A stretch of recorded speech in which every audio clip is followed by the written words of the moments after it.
बेदी उर्दू की तरक्की पसंद तहरीक से वाबस्ता रहे।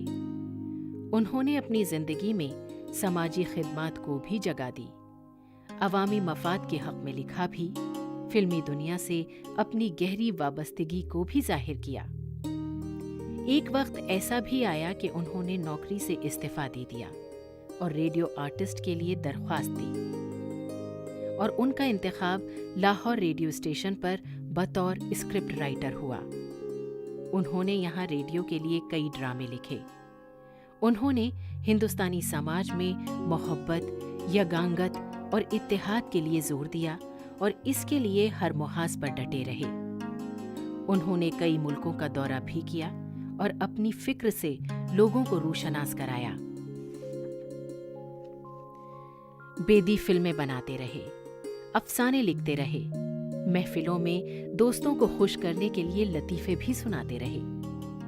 वो अपनी बागो बहार तबीयत से लोगों का दिल जीत लेते थे। बेदी प्रेमचंद के बाद उर्दू के सबसे बड़े अफसाना निगार थे। वो सोच सोच कर लिखने के आदी थे। यही वजह थी कि उनका कारी भी सोच के घेरे में आकर उन्हें रुक रुक कर पढ़ता था। ऐसा कहाँ से लाऊं कि तुझसा कहें जिसे। बेदी आज हमारे दरमियान नहीं है, लेकिन अहले ज़बानो अदब उन्हें कभी फरामोश नहीं कर सकेंगे।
बेदी साहब से मुलाकात ज़्यादातर प्रोग्रेसिव राइटर्स एसोसिएशन में वहीं होती थी, पेडविल में। लेकिन उनके साथ एक और जगह भी थी, दैट वाज पंजाबी साहित्य सभा, जहाँ Balraj Sahni was the president and Bedi sahab regularly वहाँ पे आते थे। He was sort of patron and सरपरस्त जिसे कहते हैं, लेकिन he saw to it that the Punjabi writers get somebody to go there and meet them or to encourage so that Punjabi writers don't feel forlorn in this। हालांकि उनकी अपनी शख्सियत जो है वो उर्दू के हवाले ही से जानी जाती है, लेकिन ये प्राइवेट कॉलेजेस हुआ करते थे उस ज़माने में, जो पंजाब से मैट्रिकुलेशन और इसकी तैयारी, तो प्राइवेट पंजाब कॉलेज एक था, वहाँ पे मीटिंग हुआ करती थी पंजाबी साहित्य सभा की। लेकिन he was a sort of a surplus and a patron of Punjabi language। Punjabi writers थे जिनमें गुरवेल पन्नू थे, सुखवीर थे, हरनाम सिंह नाज बहुत अच्छे शायर वो थे, और बलराज जी क्योंकि पंजाबी के साथ बहुत जुड़े हुए थे, वो तो लिखते ही पंजाबी में थे, तो बेदी साहब से वहाँ ज़्यादा मुलाकातें हुआ करती थी। फिर बेदी साहब ही की मदद से एस स्वर्ण थे वहाँ, जिन्होंने चेतना नाम से एक मैगज़ीन निकालना शुरू किया था, and that is what Bedi sahab looked after, and he looked after not only from the point of view of the writing, even financially. मतलब वो जो रुपये पैसे की सूरत में भी जो मदद करते थे, तो बेदी साहब ने अपनी जिम्मेवारी ले ली थी, एंड सॉ टू इट के चेतना मैगज़ीन चलता रहे। बेदी साहब उसके अलावा फिल्मों में मतलब बड़े राइटर थे, तो बेदी साहब क्योंकि बिमल रॉय के यहाँ लिख रहे थे तो अक्सर उनसे वो भी बातचीत हो जाती थी, तो कभी कभी किस्से सुनाया करते थे कि देवदास का सीन लिखा है तो कैसे लिखा है। लेकिन बेदी साहब में एक बहुत बड़ी खूबी है कि वो अगर हम नीचे बैठे हैं तो साथ में आके नीचे बैठ जाते हैं। हमें थोड़ी सी एम्बेरसमेंट होती थी, लेकिन for him he never had that kind of a complex या ये कहिए कि उनका बड़ापन है कि उन्होंने और छोटे को कभी छोटा महसूस नहीं होने दिया, बल्कि वो खुद लगता था कि मैं तुम्हारी ही उम्र का हूँ। वो हर उम्र के शख्स से उसकी उम्र के बनकर मिला करते थे। बेदी साहब की जो फॉर्म है जो शॉर्ट स्टोरी की, मेरा ख्याल है कसी हुई मंजी की तरह है, वो कहीं से ढीली नहीं होती, तो उस पर कूदना बड़ा मुश्किल काम है। दैट इज़ व्हाट बेदी साहब is, and his sense of humour, बड़ी कमाल की सेंस ऑफ ह्यूमर, हर मौके पे हंसते हुए खेलते हुए। तो दैट वाज बड़ी प्लेजेंट पर्सनालिटी थी। उर्दू के महान कहानीकार राजेंद्र सिंह बेदी मेरे पतिदेव और उनके बेटे मित्र थे, जो बाद में फिल्में में भी बनाते रहे ना। तो एक अदब से मैं उनके पाँव छूती थी तो बड़ा हंसते थे, पाँव मत छुआ करो। तो मुझे याद है दस्तक जब उन्होंने फिल्म बनाई तो वो लंदन में रिलीज़ हुई, तब मैं भी लंदन में थी। उन्होंने कहा तुमने सबको पैम्फलेट बांटने हैं और यहाँ खड़ी हो जाओ दरवाजे पर। अब जो आए मैं उसको एक पैम्फलेट पकड़ा रही हूँ, जो आए मैं उसको एक पैम्फलेट पकड़ा रही हूँ। बेदी साहब खुश। अब एक आदमी ने आकर कहा ये बेदी साहब ये तुसी 10 तक क्यों फिल्म बनाइए। बड़ा हंसे, कह लगे हाँ 10 तक भी है, पर ये है दस्तक जो उर्दू में खटखटाने को कहते हैं, दरवाज़ा खटखटाने को। तो बहुत अच्छी रिस्पांस उनकी फिल्म की दस्तक की। बेदी साहब क्या लिखते थे, ओहो हो। उनकी कहानियाँ पढ़ के तो आदमी बिल्कुल उसी में पूरा जैसे खो जाता है। मैंने उनकी एक कहानी वो बच्चे वाली जो थी, बच्चा लेके एक अनमैरिड कपल जाते हैं कि भाई हमारा बच्चा है, तो एक होटल में कमरा वमरा लेके जाते हैं, और किस तरह मतलब है उनका ये होता है कि बच्चे से यूँ होता है तो फिर वो वहाँ गप्पे शप्पे मारते हैं और बच्चे को बाहर लाते हैं। बच्चा किसी से उन्होंने पैसे देकर लिया होता है, किसी भिखारी से। भिखारी भी उसको सजा वजा के ले जाता था, भाई उसको भी पैसे वैसे मिलते रहे। तो वहाँ पर उन्होंने वो फिर उनकी बाद में वो शादी कर लेते हैं। कितनी कहानी है बेदी साहब की। राजेंद्र सिंह बेदी अफसाना निगार, जाहिर है कि वो पंजाब के रहने वाले थे और उन्होंने पंजाब के देहात पर बड़ी गहरी नज़र डाली है। उसके बाद वो बम्बई में रहे। बम्बई की ज़िंदगी को भी राजेंद्र सिंह बेदी ने बहुत खूबसूरती से बयान किया है। उनके यहाँ मुस्तकिल इर्तका रहा, उन्होंने कभी कंप्रोमाइज़ नहीं किया अपने फ़न से।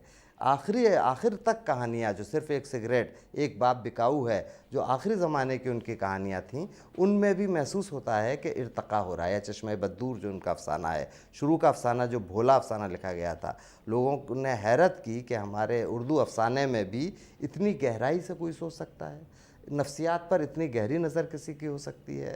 पंजाब के देहात को जब उन्होंने दिखाया तो इतनी गहराई से कोई बारीक जुजियात का तो राजेंद्र सिंह बेदी जुजियात के बादशाह थे। जब उन्होंने एक छोटा सा नॉवलेट लिखा, एक चादर मैली सी, और उसमें पहला ही जुमला लिखा कि आज सूरज की टिकिया बहुत लाल थी, तो यहाँ एक ही जुमले से पूरे नावल की फोरशैडोइंग जैसे की हो उन्होंने। यानी टिकिया तो वहाँ सुहागन थी, फिर वो बेवा भी होती है, सुर्ख थी तो कत्ल भी होना है। उस शहर पे, उस कस्बे पे पूरे पर एक ऐसा वाक़या पेश आना है जिसका इशारा पहले ही जुमले में हो गया, और नेचुरल सीन भी था। ये हमारे यहाँ यूँ तो बहुत पहले शुरू हो चुका था कि हमारे यहाँ उर्दू में बहुत पहले से ही मंज़र निगारी और जुज़ियात निगारी से दो काम लिए गए। एक हकीकत निगारी का कि जो सचमुच है, और बाहर है जो खारजी हकीकत है। एक दाखिली कैफियत का, इसमें राजेंद्र सिंह बेदी इसके बादशाह थे। हमेशा उन्होंने यही किया, और ऐसी चीज़ें वो लाए जैसे कि उनका बहुत मशहूर अफसाना लाजवंती है। उस लाजवंती में एक आम अगर मुसन्निफ़ कोई लिखता तो सिर्फ ये बात लिख सकता था कि जब सुंदरलाल ने नारे लगाए कि इनको घर में बसाओ और दिलों में बसाओ, तो जब उसका मामला आया और लाजवंती वहाँ से लौट कर आई और किसी दूसरे के साथ रहकर आई तो वो नहीं बसा सका। इससे आगे सोचने की उस ज़माने के अदीबों की हिम्मत नहीं थी, जहाँ आम अफसाना निगार आम तौर से नहीं पहुँचता है। तो बहुत गहराई में जाकर बेदी की जो औरत है वो एक वक्त माँ भी है, वो बीवी भी है, वो दोस्त भी है, यानी औरत के जितने शेड्स हो सकते थे राजेंद्र सिंह बेदी ने बहुत दाखिल में जाके उनको पेश करने की कोशिश की है। हमारे यहाँ राजेंद्र सिंह बेदी का मैं समझता हूँ कि वही मुकाम है जो रूसी अदब में चेखोव का मुकाम है। यूकेलिप्टस उनका अफसाना है, छोटी छोटी चीज़ों का बयान है, उससे वो बहुत बड़ी बात कहने की कोशिश करते थे। तो यानी जुज़ से कुल तक पहुँचने का अमल उनकी जुज़ियात निगारी का सबूत है। और हमारे बहुत अहम अफसाना निगार हैं।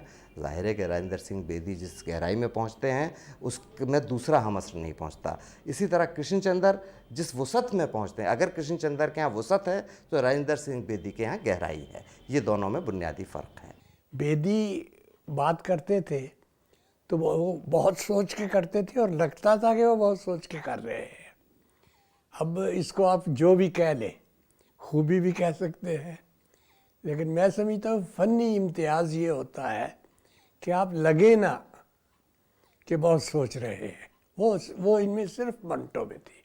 कहानी को बहुत उम्दा तरीके से कुछ पेश करना चाहते थे जिससे वो पॉलिश की हुई कहानी जो है लगता था कि बहुत सोच सोच के बहुत पॉलिश कर कर के लिखी गई है।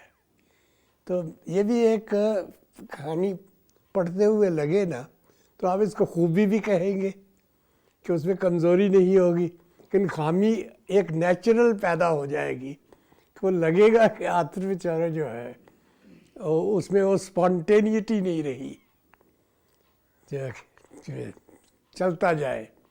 बहाव बहुत ज़रूरी होता है फ़न में। पानी, खड़ा पानी जो है उसमें वो पैदा हो जाती है।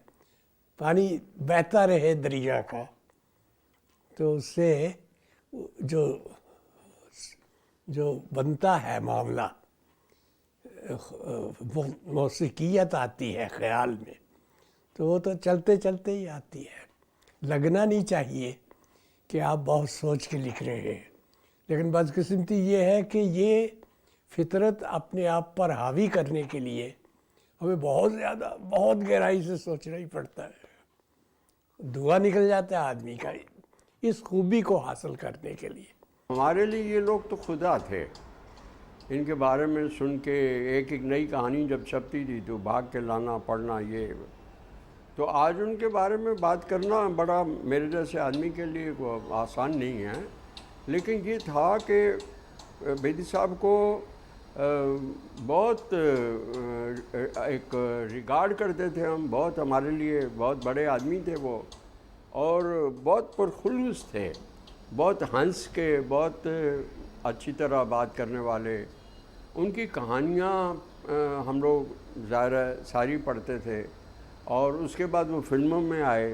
फिल्मों की उनकी सारी फिल्में, दस्तक देखी, फिर उन्होंने एक चादर मैली सी जो बहुत मशहूर नावल था उनका, वो हमने पढ़ा।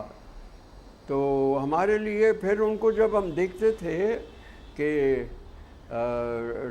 वो घर से निकल के, पैदल निकल के किंग सर्कल के किसी एक छोटी सी दुकान पे वो पान खाते थे, तो हम दूर से उनको ऐसे जैसे कोई सुपरस्टार होता है उस तरह उनकी तरफ देखते कि ये देखिए बेदी साहब को पान खाने की आदत है और यहीं आते हैं और यही खाते हैं, और वो खुश होते थे कि हमने बेदी साहब को देखा। और एक मर्तबा एक छोटा सा वाक़या हुआ कि दिल्ली से कोई मैसेज या किताब या कोई चीज़ किसी ने भेजी, तो वो था कि हमें बेदी साहब को देनी है वो। तो मैं और मेरे एक दोस्त दोनों मिलके हम बेदी साहब के घर पे गए, और वो जो भी चीज़ थी, किताब थी या जो तोहफ़ा था, हमने बेदी साहब को दिया। बेदी साहब को दी, उन्होंने बहुत प्यार से, वो बड़े खुलूस से, बहुत रज़ामंदी के साथ हमको प्यार बिठाया, चाय वाय पिलाई। तो हम तो सहमे हुए, डरे हुए एक कोने में बैठे हुए थे, और उनसे ऐसे ही डरते डरते पूछा कि आज क्या लिख रहे हैं आप आजकल। तो उन्होंने बहुत खुलूस से हमको कहानी का प्लॉट बताया। कहानी का प्लॉट बताते हुए वो कई जगह पे रो पड़े वो। तो हम लोग तो बहुत ही हैरान कि यार ये कितने सिंसियर, कितने इमोशनल, कितने शानदार राइटर हैं। तो हम लोग जब बाहर निकल के एक ईरानी होटल में मैं और वो मेरे दोस्त बैठे थे। मैंने कहा यार हम जो लिखते हैं आज तक कम वक्त हमको रोने नहीं आया। तो मतलब है हम तो बहुत घटिया राइटर हैं। राइटर तो ये होता है जो जी जान खून देता है। और वो देखिए किस कदर वो इमोशनल होके वो हमको बता रहे थे। तो ये असर आज भी मुझे उनका घर याद है। वो यहाँ बैठे थे, उनकी बातें, उनका खुलूस, उनका कहानी के बारे में प्लाट बयान करना, ये सारी बातें हमें बिल्कुल, क्योंकि हमारे लिए समझिए कि एक बहुत बड़ा वाक़या, समझिए एक इवेंट है जो वो हुआ। और मैंने बेदी साहब को सारा पढ़ा है, बहुत पढ़ा है।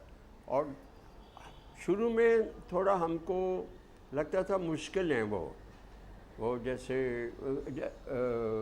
कृष्ण चंद्र हैं, वो बहुत आसान लिखते हैं, सीधा सीधा लिखते हैं। लेकिन बेदी साहब थोड़ा मुझे लगता है कि थोड़ा ज़रा सा मुश्किल लिखते हैं। आर्य अहमद सरूर साहब बहुत से लोगों को उन्होंने पहचाना जिनको उस ज़माने में लोग वो दर्जा देने को तैयार नहीं थे जिसके वो मुस्तहक थे। और उसकी सबसे अच्छी मिसाल जो है वो राजेंद्र सिंह बेदी की है। बेदी को एक तरह से उर्दू ज़बान के जो नुमाइंदा अफसाना निगार हैं, उस ज़माने में ज़्यादातर ज़ोर था कृष्ण चंद्र का और मिंटो का, लेकिन बेदी को पहली दफ़े पहचानना और उनका मुकाम एक मुतय्यन करना, इसमें आर्य अहमद सरूर साहब का बहुत बड़ी बड़ी खोज उनकी है।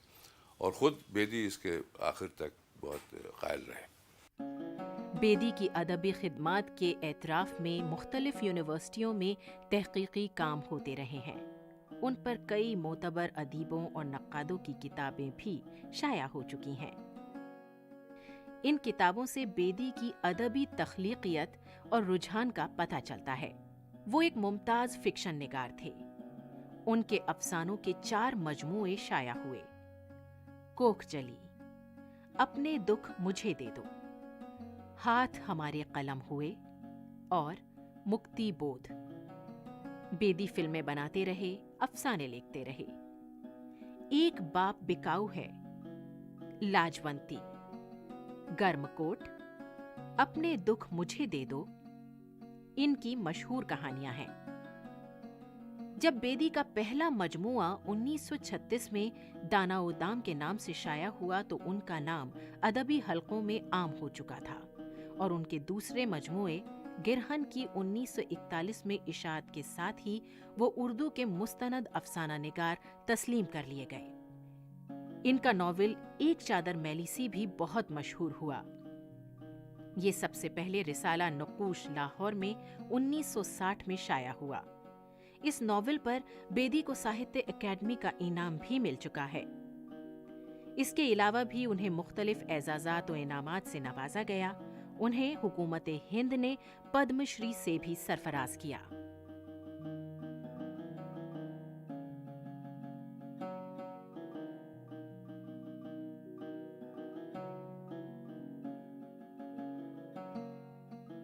यादें काफ़ी धुंधली सी हैं। मुझे बिल्कुल भी अंदाज़ा नहीं था जब मैं छोटी थी कि वो इतने बड़े आदमी, इतने बड़े महारथी, इतने बड़े, he was such a big, he was a colossus. I had absolutely no idea. I think the first time it hit me कि I am the granddaughter of the legendary Rajendra Singh Bedi was when he died. And I remember it was front page news and television coverage, DD पे it was a बहुत बड़ा news item. और मुझे लगा कि this man जो I'm sorry, this shadow of a man who used to walk the corridors without his pagdi, you know, thin wispy character, was such a great legendary writer, because at 15 you don't know, you've not read, you know, no one told us to read what he had written.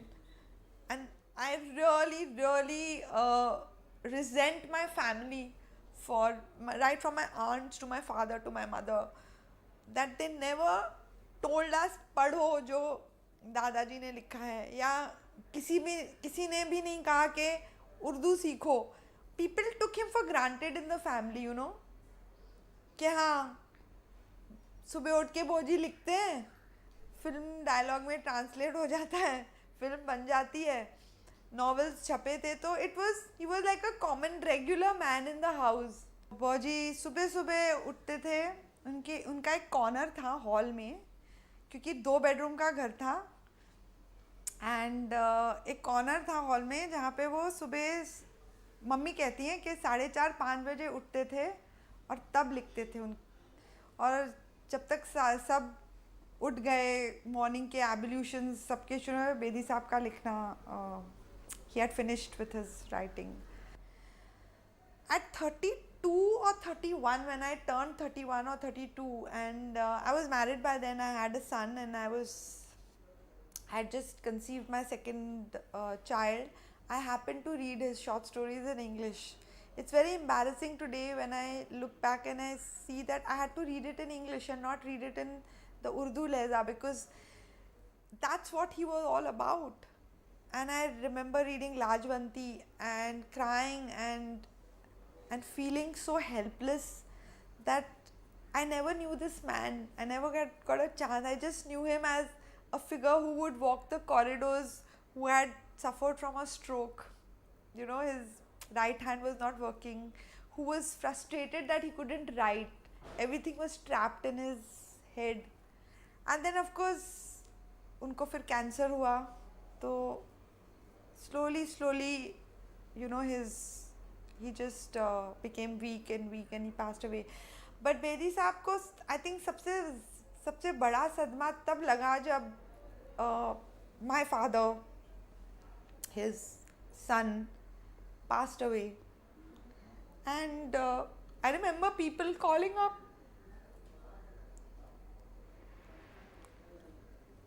him up and saying that Rajendra Singh Bedi passed away, and he felt so bad because his son had passed away, not him, you know, and he was so guilty. He said, "Jana mujhe chahiye tha, but Narinder chala gaya." So that was a huge blow to him, and I think that kind of sucked his spirit, and he just gave up on life.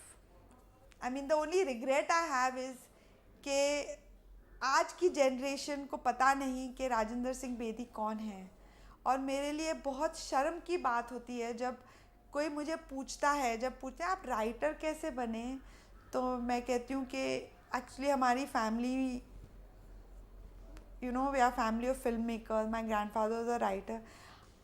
कौन थे आपके grandfather? Rajendra Singh Bedi. Sorry. Then I say नहीं, उन्होंने देवदास लिखी, सत्यकाम लिखी, अभिमान लिखी, मधुमती. फिर बोलते ओ माय गॉड. फिर जाके कई बार तो ऐसा भी हुआ है कि लोग खड़े हो जाते हैं इन रिस्पेक्ट के.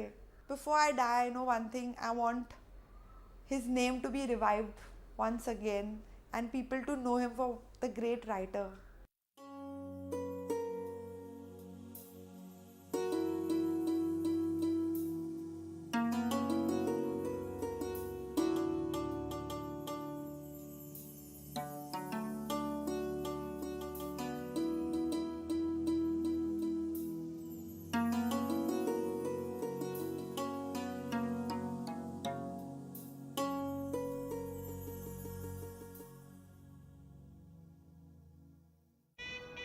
हनीमून के लिए कहाँ जाना है? कहाँ जाना है मैडम? कहाँ? शादी के पहले आता है सीजन शादी.com का. आज ही डाउनलोड कीजिए. हमवार करेंगे आपके मुस्तकबिल की राहें। एक्सपर्ट के साथ होगी करियर की बात। जानकारी देंगे नौकरियों और एडमिशन्स की। दिखाएंगे सफर एक